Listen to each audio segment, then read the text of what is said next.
Continuamos en Directo América, la franja informativa matutina en France 24. Soy Valentina Torres Sánchez, vamos a revisar los titulares. Al menos 17 personas murieron en un ataque aéreo israelí en la región libanesa de Baalbek, mientras que Hezbollah asegura haber atacado una base militar de inteligencia israelí. Esto mientras que en materia diplomática, el jefe de la diplomacia europea, Josep Borrell, urgió desde Beirut que Israel y Hezbollah lleguen a un alto el fuego inmediato. Uruguay elige a su próximo presidente en el balotaje de este domingo. 2,7 millones de ciudadanos están llamados a votar. Yamandu Orsi por el Frente Amplio y Álvaro Delgado por el oficialista Partido Nacional disputan la contienda. Al otro lado del Atlántico, alrededor de 19.000 colegios electorales abrieron en Rumania para la primera vuelta de las elecciones presidenciales. 14 candidatos aparecen en las papeletas tras una campaña marcada por la preocupación de los ciudadanos por el aumento en el costo de vida.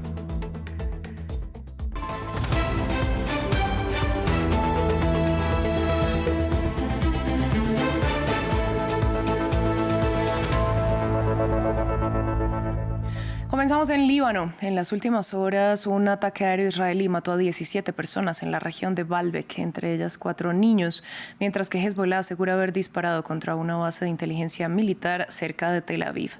Al tiempo, este domingo, el jefe de la diplomacia europea, Josep Borrell, llegó a Beirut, donde se reunió con el primer ministro en funciones, Najib Mikati.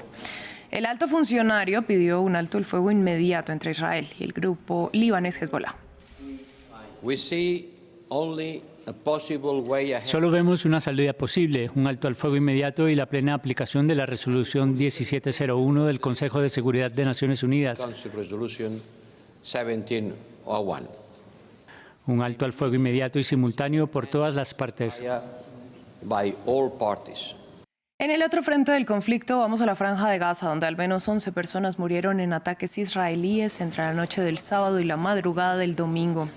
El objetivo fue el hospital Kamel Adwan, ubicado en el norte del enclave palestino, y en los hechos resultó gravemente herido el director del lugar. Se trata de uno de los últimos centros médicos en funcionamiento en la franja, que actualmente vive una crítica situación humanitaria. El primer ministro israelí Benjamin Netanyahu dio el viernes su discurso más largo desde los atentados del 7 de octubre de Hamás.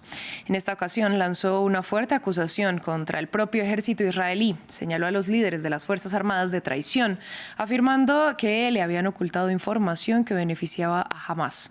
El líder continúa sometido a una presión implacable en su país para que ponga fin a la guerra en Gaza y traiga de vuelta a casa a los más de 100 rehenes que aún se cree permanecen en el enclave. Más detalles en el siguiente informe. Ha sido un ataque verbal sin precedentes por parte de un primer ministro israelí. En medio de una guerra en múltiples frentes, Benjamin Netanyahu apuntó directamente a las Fuerzas Armadas del país. En un video de 9 minutos publicado en las redes sociales, afirmó que tanto él como el Estado habían sido traicionados por los jefes del ejército y de los servicios de seguridad, alegando que habían ocultado información sobre la estrategia de Hamás y atacado injustamente a un asesor de Netanyahu, acusado a principios de esta semana de filtrar información clasificada con la intención de perjudicar la seguridad del Estado. Lo que estamos viendo es una guerra civil de palabras.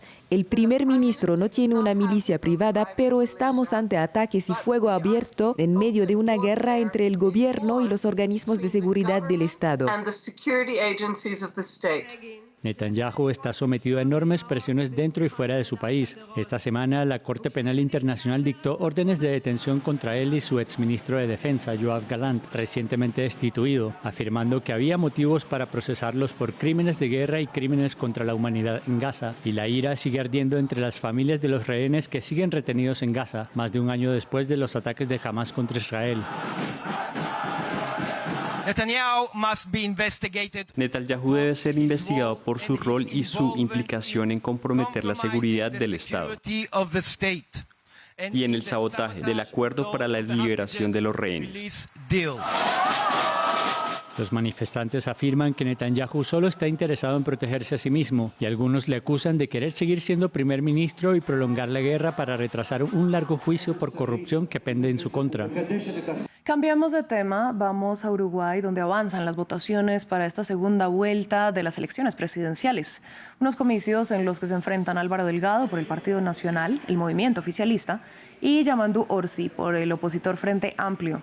2,7 millones de uruguayos están llamados a las urnas en un país con un elevado costo de vida y con los desafíos de aumentar las exportaciones de la industria agroganadera y atender otros retos de una población cuyo crecimiento está prácticamente estancado desde hace más de 10 años.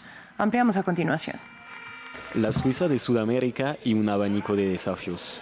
La economía, la seguridad, las relaciones internacionales e incluso el estancamiento de la población encendieron los debates de Uruguay, puntos que son evaluados en las elecciones presidenciales. La reforma al sistema de jubilaciones es uno de los mayores desafíos para quien tome las riendas de la nación. Pasar los fondos previsionales a manos del Estado para eliminar las administradoras privadas y permitir los retiros a los 60 años podría tener un alto impacto, no solo en sus finanzas, sino también en la población económicamente activa en un país con más de 3.4 millones de habitantes y que desde 2011 solo creció un 1%. Bueno, yo espero que el próximo gobierno logre solucionar algunos temas que no se han podido resolver, el tema de la seguridad, el tema de la pobreza infantil y el desarrollo humano. Nos estamos quedando muy atrás respecto a lo que es el desarrollo humano y bueno, el país no es lo que era antes, desgraciadamente.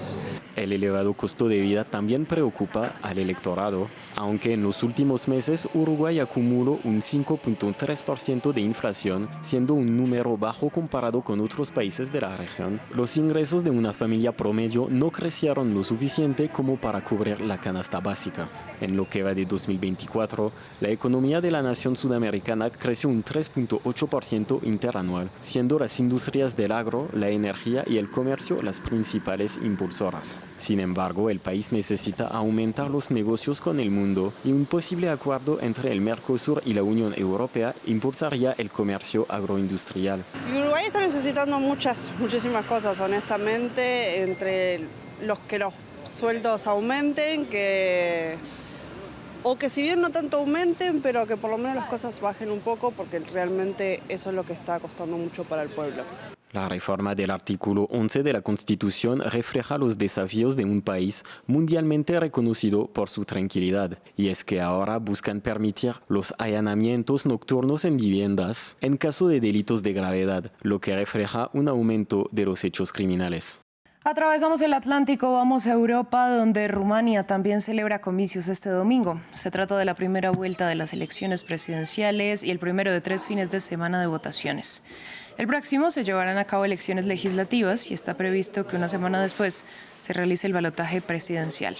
Los favoritos para el cargo son el actual primer ministro socialdemócrata Marcel Ciolacu y el populista de derecha George Simeon, que se inspira en Donald Trump. La campaña ha estado marcada por la preocupación de los ciudadanos por el aumento en el costo de la vida. Ampliamos a continuación. Domingo de elecciones presidenciales en Rumania.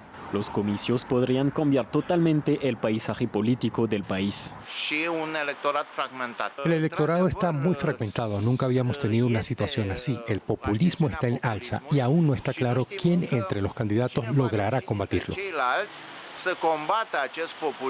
El que encarna este populismo es el candidato de extrema derecha, Giorgio Simeon, de 38 años, un admirador de Donald Trump que dice pertenecer a la nueva ola de líderes patrióticos en Europa. Giorgio Simeon acusa a la clase política rumana de ser sumisa a los intereses extranjeros y defiende la soberanía política y económica del país. Según los sondeos, Giorgio Simeon es uno de los favoritos, junto con el primer ministro Marcel Ciolacu, que representa a los socialdemócratas. Le siguen la candidata centrista Elena Lasconi y el ex vicesecretario de la OTAN, Mircea Joana, además del ex primer ministro de centro derecha, Nicolae Ciucă. Muchos aspirantes, pero los votantes no están muy convencidos.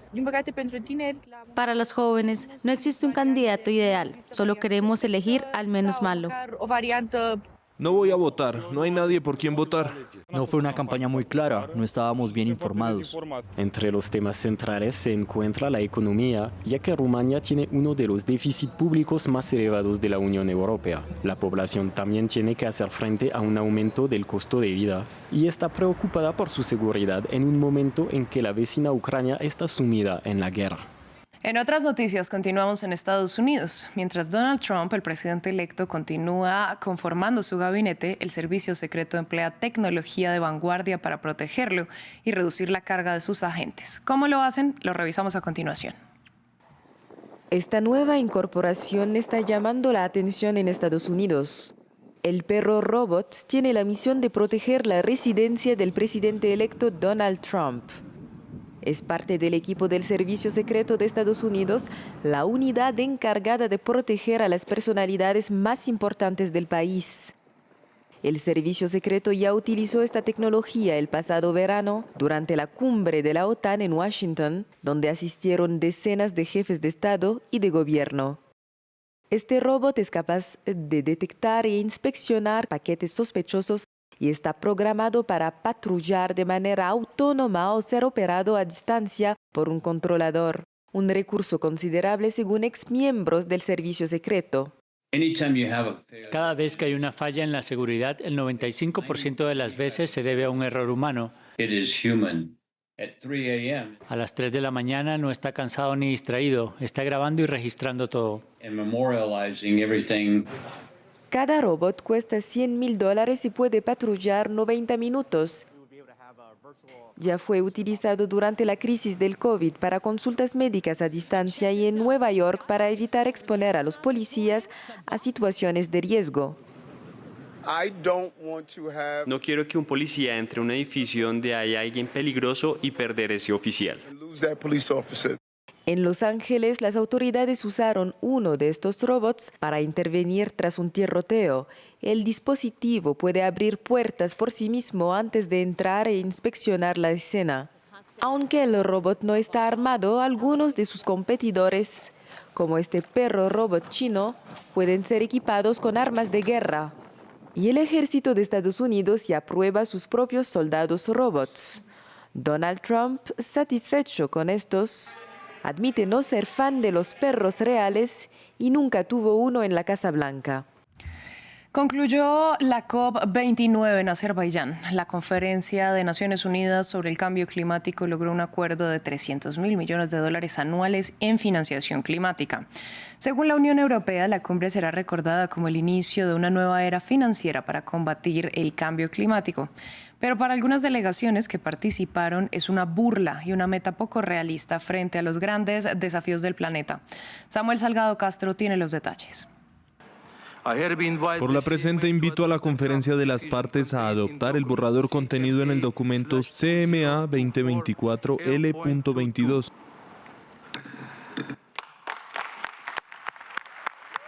De esta forma, la Conferencia de las Naciones Unidas sobre el Cambio Climático COP29 daba por concluido uno de los apartes más esperados de este encuentro.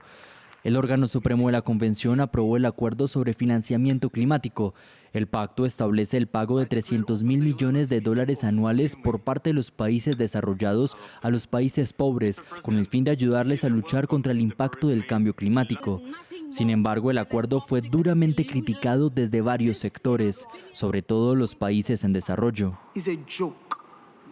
Es una burla y no es algo que debamos tomar a la ligera. No creo que sea algo que debamos aplaudir y obligarnos a aceptarlo.